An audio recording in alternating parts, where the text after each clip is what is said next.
There's no way I'm motivated. All right. Let's go for a hike. This is the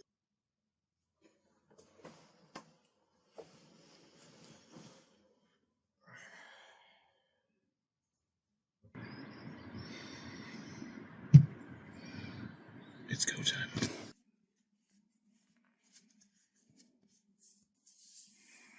Let's do this.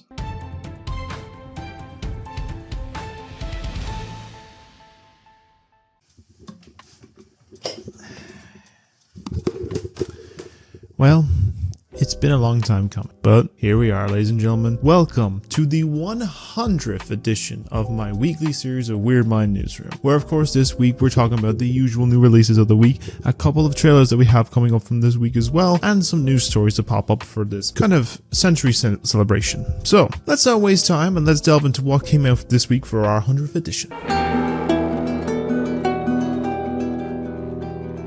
So on the first of the new releases for this week is one that has been hotly anticipated for a fair bit of time since it was announced to be in the works since early last year. And it seems the case that with a star-studded lineup, an interesting time period, and some hot talent behind the camera, it can make anything have some bite to it and bring some appeal of unsettling nature. With the outcome, as Ryan Coogler and Michael B. Jordan are once again back together teaming up for an all-new film that's known simply as Sinners. The film will follow a pair of twin brothers, both played by Michael B. Jordan, as they return to their hometown to begin their lives anew and start up a new club kind of case instance and leave their troubled past behind. However, it seems like not as all peaceful and simple, as once they do, they will soon discover an even greater evil is waiting for them to welcome them back. Now, reception on this new title has been nothing but critical acclaim, with praise to its story, its settings, its themes, its action, horror, and all-star cast, with people seeing this as so far being many people's film of the year, seeing Jordan deserving an Oscar for this performance, as seems Coogler is 5 for 5 in acclaim and projects and for showing that classic filmmaking is still alive. And okay, so I have seen it. I saw it yesterday.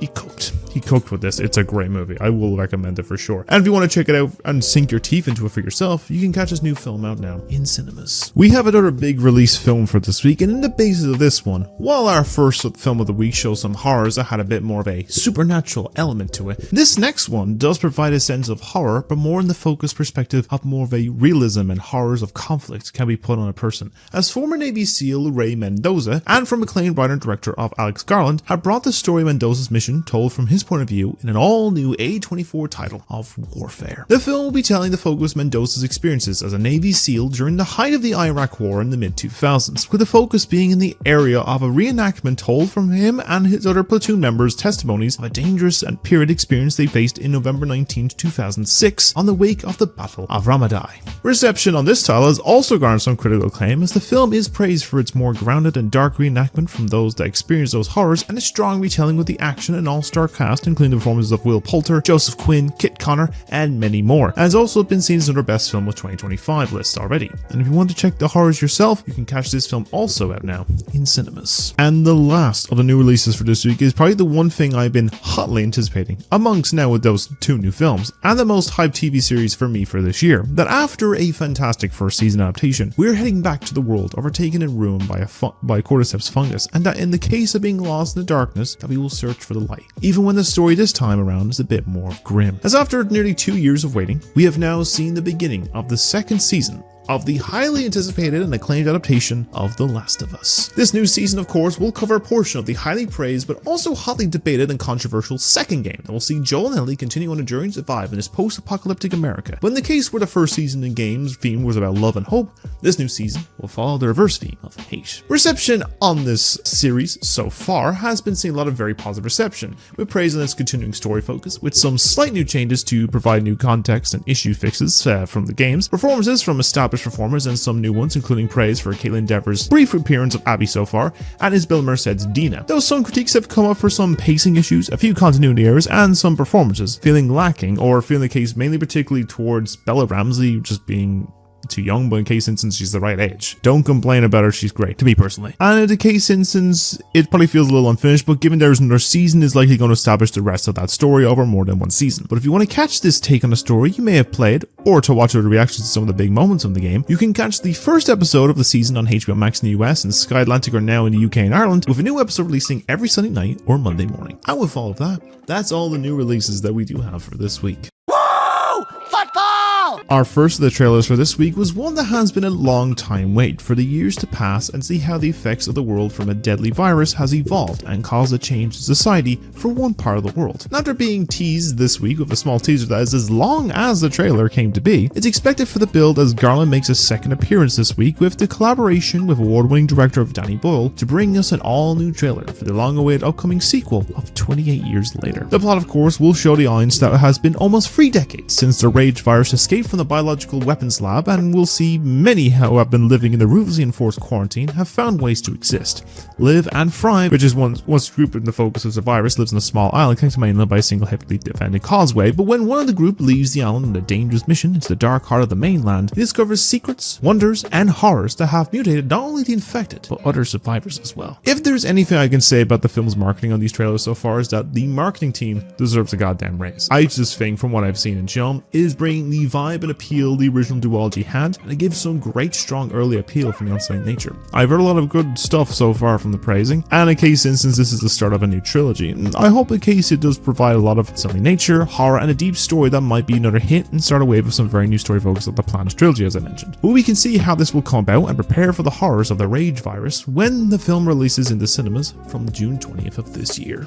But speaking of directors that have a knack of some elements of twisted narratives and also elements of horror, after a bit of silence since their last one released about 2 years ago, Hereditary and Midsummer director of Ari Aster has appeared once again and will be making a return to the big screen this year to unleash his new film that will have big name stars and a twisted sense of humor and or horror, as you received a small teaser for his all new upcoming 4th directed film that is known simply as Eddington. Now, the plot of this film is set during the events of the recent COVID pandemic, where it will see a standoff between a small-town sheriff, played by Joaquin Phoenix, and a mayor running for re-election, played by Pedro Pascal, and soon sparks a powder keg of chaos as soon neighbor is pitted against neighbor in a place known as Eddington, New Mexico. So, not much is really shown in the basis of this teaser, but it gives an idea of why we may seem like a simple sense of a political thriller or a debate of the small-town issues. Knowing Aster's work in the past, I'm sure there is going to be some level of deep psychological, unhinged chaos that will either make you scared or unsettled, and I'm sure that will be an appeal from the outcome itself by its release. Now, while I can't make too much of an opinion on this currently right now, it has piqued a bit of my interest, and I'm sure we will learn more about this film when it releases in the cinemas from July 18th this year. I know for this next trailer, maybe pushing my rule for trailers with anything released 2 weeks before release, but not get a focus until it comes out, but technically it is just hit the deadline, releasing a day or two before the 14 days deadline threshold that I can talk about it, and it's the case that where the Earth's Mightiest Heroes may have disbanded for the time being or are not returning their calls. It may have to be up to a group of heroes or anti-heroes to do the job that may be to a level threat than needed for that other team, as we receive the final trailer for the upcoming MCU film of Thunderbolts. The film will follow a group of anti-heroes getting themselves caught in a deadly trap set by Valentina Alguero del Fontaine and are forced into a very dangerous mission that could bring them redemption and be seen as real heroes if they work together as a team and if they don't try to kill one another in the process. So it's a case that over the last little while I've grown the appeal of this movie itself, and it looks like to be more of the focus of being more serious in tone, but also having a bit of the light humor with its narrative that Marvel films are kind of known for. And I think for the likes of setting up some characters that are either favorites or haven't had much of a focus in recent appearances could get some appeal over time, and so far has some hope of being great. And the likes of what they have shown of the villain of, I believe, Sentry and his powers is actually kind of a scary concept to think about getting taken out by that means. I for sure will give it my focus check this one out when the film releases in the cinemas in just under 2 weeks time on May 1st. The next trailer is another helping of superhero eatery as we are taking a trip back to the few decades to meet a new team of heroes, the first family of ordinary people given extraordinary powers who will now be given a chance to prove their worth when the danger of galactic cosmic proportions appears to threaten their home As also coming to us from Marvel, we have received an all-new trailer for the upcoming MCU film take of Fantastic Four: First Steps. The film will see us take a trip to an alternate 1960s era-inspired New York in a more retro-futuristic setting, as we'll follow the Fantastic Four teaming up to protect the world from the looming threat of the planet-devouring cosmic entity known as Galactus, and the Herald of the Silver Surfer, while also coming to terms with our new gifted powers and coming together as a newfound family. To say that we've had a fair few takes on this iconic first family has been proven to be a wave of mixed opinion, with some attempt of a duology in the mid-2000s that has its fans still to this day, and a 2015 take that is a lot more darker and is used for one specific meme. But for the looks of this take, it's given the vibe that they know and respect each other a lot more, and it feels like a proper team and family and established kind of story-wise here. And if I may say it, it looks, dare I say, fantastic. Say that again?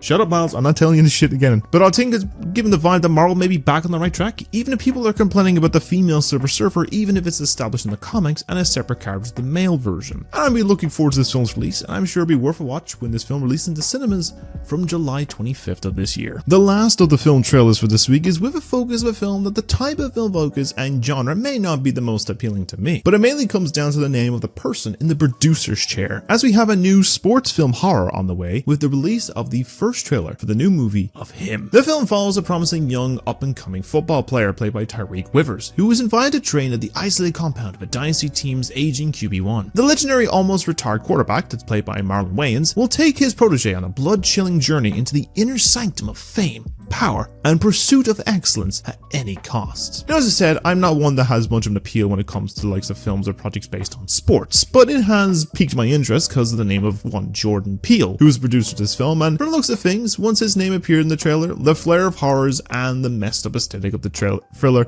is where it really kicks off. And it may have a sense of going real deep and messy with its outcome, and I'm all for it. And I feel it'd be probably worth a check out when the film releases in the cinemas from September 19th this year. Now, on the basis, the only trailer for a game title for this week is one that has come from the announcement from a product that, while it may have its appeal, some outsider stuff affects it that little bit, as this week we got what was essentially a long trailer, game overview, or direct for the upcoming release of Mario Kart World. Now, to give some idea of what to expect, it is the newest edition of the popular series from Nintendo, where you can choose to play as one of your favorite characters from the vast Mario series and race to be the best, with all new moves, power-ups, and of course courses to race upon to prove who has what it takes to be the best. Now, in this case, there's a lot that was shown off from the new aspects of the open world aesthetic, driving to the next courses, the new modes of competition from racing to battle mode, and a whole lot more of new additions to the game. And while it looks amazing and hype as all hell, there are still some lingering issues pertaining to the price to purchase the game, a statement still seen in most of the comments of these streams and videos. But it is still a case of a game that I will be buying and playing myself, and it's not too long away as well, as the game will be racing onto the new Nintendo Switch 2 as a launch title from June 5th this year. And the final trailer that we have for this week is with a series whose first outing that was a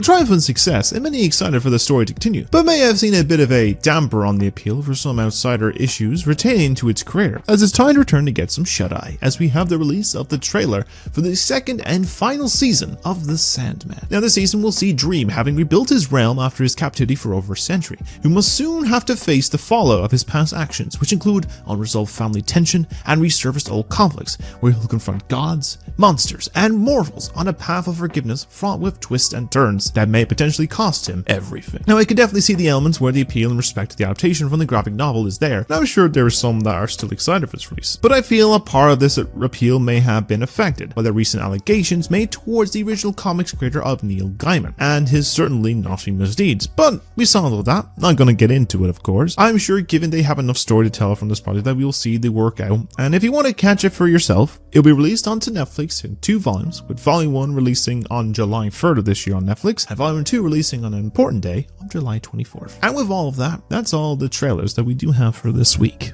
Into the thick of it! Into the thick of it! Now, on the focus of the first story on the week, that is quite a bit in terms of news stories for this week, we have a focus of 2 casting announcements, with one being a full update to some rumored ones, and one that was announced to be being made that was the confirmation of a returning star. And in the case, there is a bit of a mixed outcome of discussion to this week's story in one particular instance, but let's get to see what those castings are in particular. So this one was the one with all the rumors that I have talked about the last few weeks, with this 1 or 2 new additions, and all confirmations, but also feels really icky to talk about this week for a particular reason. And this of course has to do with the, as I always say, unnecessary remake of the HBO adaptation of Harry Potter as a TV series. So over the last little while, we've had rumors about the cast of some of the professors, with the only one that was confirmed for a bit of time was the casting of John Lithgow as Professor Dumbledore. But we got beginning of this week on Monday the confirmation of 5 of the other cast members playing the professors in this new adaptation, mainly in the first season. These include Papa Isidore, officially confirmed as Professor Snape, Nick Frost confirmed as Hagrid, and Janet McTeer confirmed as Professor McGonagall, confirming those rumored ones. But we also got the confirmation of 2 more additions, with Death of Stalin star Paul Whitehouse playing caretaker Argus Filch, who had already apparently appeared in a previous Harry Potter entry in the Prison of Azkaban, and theatre actor Luke Fallon will be cast as the quivering Professor Quirrell. Now it's not a bad selection of actors and actresses for the series, but then again, as I said already, this series feels unnecessary. And after what had happened earlier this week in the UK courts, and from the opinion of the author and her response of basically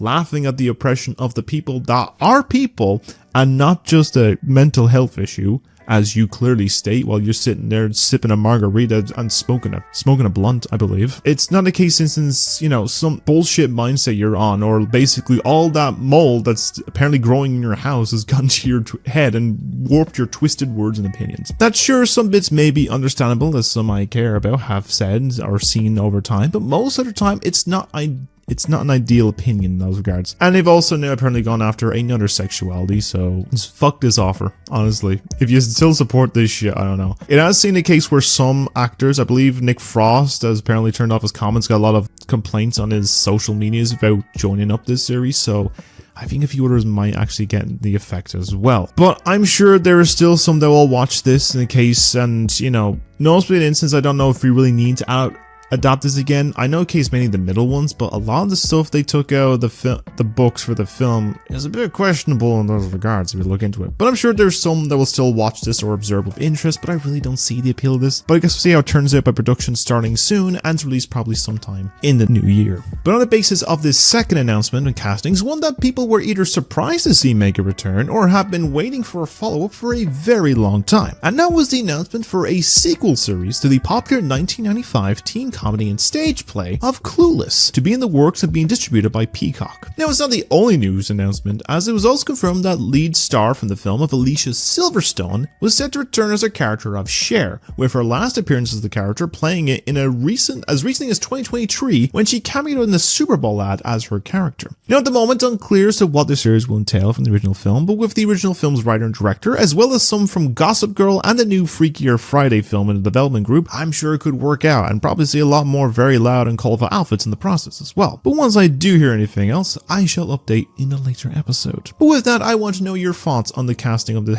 Harry Potter HBO series, and is it really a necessary series, and your thoughts on about the sequel series to Clueless with the main star coming back. Let me know what you thought down below, and we can all talk about that discussion there. Our second story for this week is heading into the more of the focus of some announcements with some release date unveilings, updates, or possible delays and changes to some studios for these projects. And I'll be delving into these ones now to tell what we can expect. So first, we have an update to what is a project that was made by a studio that delves into the craft of stop motion, like its filmmaker allies of Aardman Studios, and their last film they have made was over 5 years ago, back in 2019, and has been given an update this week. Though it's a little bit of a damper news, as was announced that the new Leica movie of Wildwood has been announced to be delayed out of this year into 2026. Now, the reason for this delay is currently unclear, but in most cases it is such an ambitious tile that it is taking its time to make it perfect, and with it done in the delicate art of stop motion, which I believe they've been working on since 2011 when they started the production on this. And in most cases, that director Travis Knight is also balancing some other projects, with him busy filming the upcoming new adaptation of Masters of the Universe currently right now. Now, personally, I can understand and respect the delay, as the likes of stop motion is a long and delicate process. I made some before in the past, and it's a long process. I do enjoy the studio's output, so I'll give its time and due process, and I look forward to entering that deep wilderness when it does come out sometime next year. Now, as I was writing this episode, there was a massive event going on in Japan for the franchise of Star Wars, as it was the annual celebration event that takes place in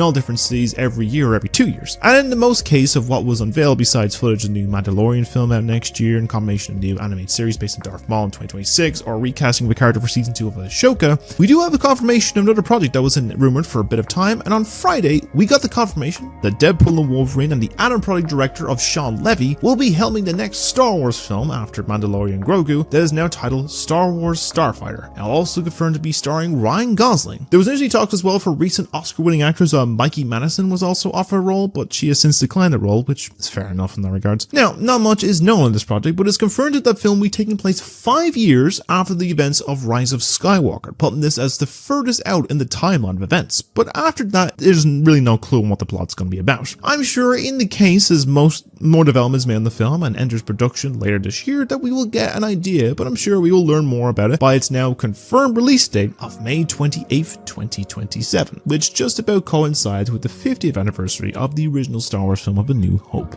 So, good timing.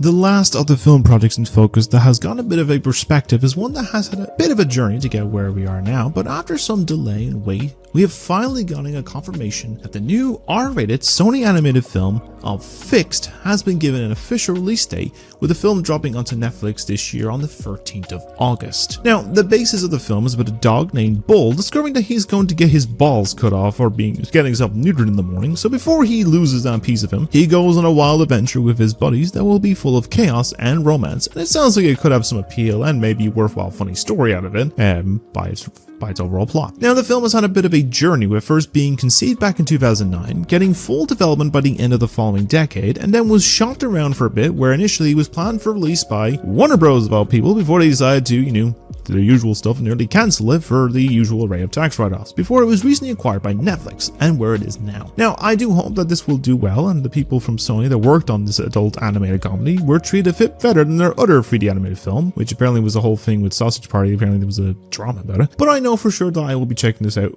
when this film releases some point later this summer. But I'd like to know your thoughts on this announcement. When do you expect to see the new Like It film? Will you be watching the new Star Wars movie when it releases? And are you interested in a new Sony R-rated animated film? And it's in 2D animation as well, so that's another positive. Let me know what you think down below and we can talk about them there. So this last story is one that has me a bit of a concern, and also noticing a pattern of some issues stemming from one particular studio that I've mentioned all 3 stories this week. But this relates to some news and rumors coming in about the upcoming project that many people are anticipating for, and that's with the upcoming adaptation of The Batman Part 2 from director Matt Reeves. Now, over the last little while, we have been seeing the film getting a few delays from its initial late 2025 release, with it now named for October 1st, 2027, with some of the issues stemming from the likes of the script from the movie not being fully finished or delivered as of yet, but there may be some reasons for it. Now, according to some sources, the reason for delay is due to Reeves dealing with some personal matters that will not be discussed here, as it's kind of a private personal matter, but we don't know what the full case is anyway. It has not been mentioned what it is, but according to kind of YouTuber and journalist Grace Randolph, which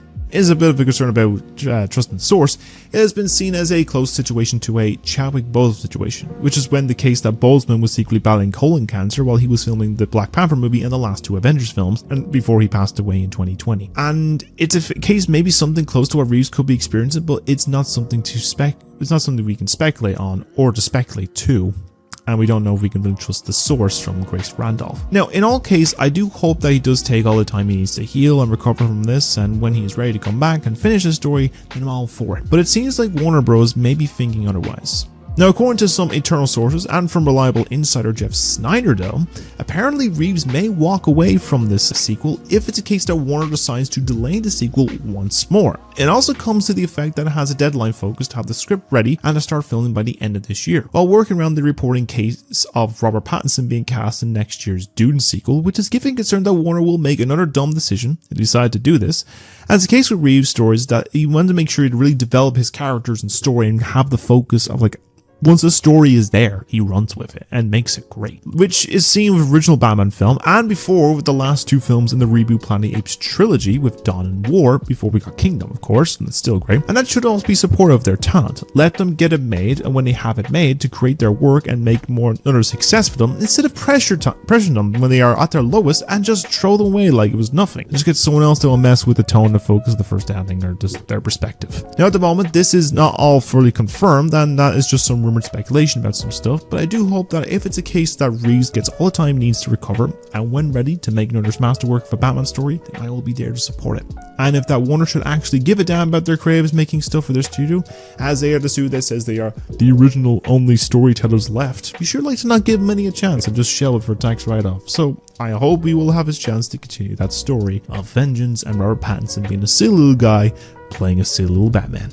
But what do you think of the situation? Do you see him possibly leaving this project, or will he make it work in the end? If a change of director has to be done, who would you get as a focus for this follow-up in particular? Let me know what you think of it all down below and we can discuss it there. And with all of that, that's all the news that we do have for this week. Thank you for being a friend. And now with all of that, that ends episode 100 of Weird Mind Newsroom, and I do hope you enjoy listening to my rambles for what's probably going to be about like 20 minutes, give or take 20 plus minutes. Anyways, before I continue on giving out updates and thanking everything for the journey so far, I do want to give one thank you in a case that we have reached 350 subs, which just came out of nowhere over the last few days. It just really kind of lifted my spirits because, no, all fairness, I'm not really like in the right mindset lately, but this really helped lift the spirits in a lot of ways. But yeah, like I didn't expect it. Like we're heading towards the goal of what I was hoping for, at least the 500 subs by my second anniversary, which is the 1st of June. So we could reach it. We'll see, but we can hope and dream. But I'm not gonna get overly emotional yet. But let's talk about what some updates we have coming up on the channel that you can expect over the next little while now. With this being the 200 episode as well, 200 video on my channel. So anyway, in the case since then, reviews wise, I have done a little bit more on the Last of Us review. I am gonna get back onto it now in the regards. I was just focused on this week kind of case with like sorting bits out and getting the thumbnail ready and everything like that, and just trying to gather all the content I can. Busy with work and other things and other commitments at home kind of stuff, so it's that kind of thing that, you know, I'm busy. So I will be getting back onto them and stuff like that. I'll be doing more reviews and stuff. As I mentioned, I've already seen Sinner, so that's also going to list, and I think I mentioned it last week at the editing, but I have seen Minecraft as well. I like that one, it's surprisingly good, so you look forward to those reviews in due time, and a lot of other stuff that I have in the back burner, from like award season stuff to short stuff, long stuff, hate stuff I didn't like. You get the gist. Gameplay wise as well, I will be trying to record some more stuff as well. Probably do part 2 of Cyberpunk, more of Mario Wonder. I will get to finish, I might do probably like 2-part video of Outlast Whistleblower just to finish that DLC, so at least the first game is done. I'll play the sequel maybe down the Halloween or something like that, but we'll see in that regards. Other stuff will be coming on as well. I did actually pick up another game that actually did release this week, which is the PS5 version of Indiana Jones, so I'll probably play that down the line, but I'm going to get on to Star Wars, I'm going to get to Mario Wonder, I'm going to get to Cyberpunk, I'm going to get to like all these different games and consoles and stuff like that, so you can look forward to some more gameplays coming along in the future. Then long form stuff in the case instance that I do have a few new releases. I have the new stuff coming along as well. I'm going to try and get Rewatch If Undone tonight, maybe just like case watch the last 2 bits and pieces I need for the videos. I'm going to get some more work on the AI video I promised someone I'm going to do, and get some of their stuff for to like really delve into it, or like do some AI pieces and get them inputs on hopefully some bits as well as for other reviews and things like that. And like Harmos Board is going to come along, there's going to be some other bits and pieces as well, so you can look forward to all that case. But yeah, I think I'm going to leave the episode there for now because I've rambled on long enough. But I'd like to just thank you all for just supporting me and just being there on my journey, because I'm just a simple guy. I'm just a simple man. I was a chill guy, just full of anxiety, stressed out of my head. I've been wanting to do this for a long time, like just a long time series, or start YouTube for a very long time, since like I was like a teenager when like I really got into YouTube and like video creating and stuff like that. And it was a leap when there was people there supporting me, including one very important person and other people in my life that were all saying you should start recording, you should start doing gameplays, you should do everything like that. It kind of drove me a case that I'm gonna start, and where I led to like this series being the catalyst that started the whole channel off, leading some gameplays, leading to reviews, long form stuff. Like, I know it's a case where sometimes I vary in the amount of content and sometimes my emotions are a bit all over the place, but I'm human, and in a case sometimes things in life are crazy and sometimes they're overwhelming. So I'd like to thank you for being there from the beginning. Like, for many that have been there from day one, like that may either still be there or may have moved on a bit, but we're always welcome back. To some new people that are there, welcome. I'm friendly, don't worry. I appreciate every single one of you. I want to build a welcoming community and a wholesome community where in a world of grimness you have me there to praise you all. And in the basis of other stuff, just you can look forward to a lot more new content. Like I probably have some more ideas in mind, like probably from like that what to do on this channel kind of trailer. I probably will do more of them, maybe some other bits and pieces of work on and stuff like that, and maybe get some people on, get their opinions and guest stuff on, so we can see. But yeah, I'm gonna just try and wrap this up now before I start bawling, because I'm on the verge. I can definitely feel tears forming, and I've already cried enough in the last little while, and it's not pretty. But yeah, as always, thank you all for watching. You all stay being wonderful people. Have a great day every day, doing many great things, and keeping you and doing, because no one can do what you do. Let me know your thoughts on everything that was discussed this week down below. And if you like what you see here, want to see more from me, simply like and subscribe. I will be uploading more stuff over time, so I'm not going away anytime soon, hopefully. And let's continue the journey and let's build a community together. So thank you all for watching. And as always, you all stay being wonderful people. See you later.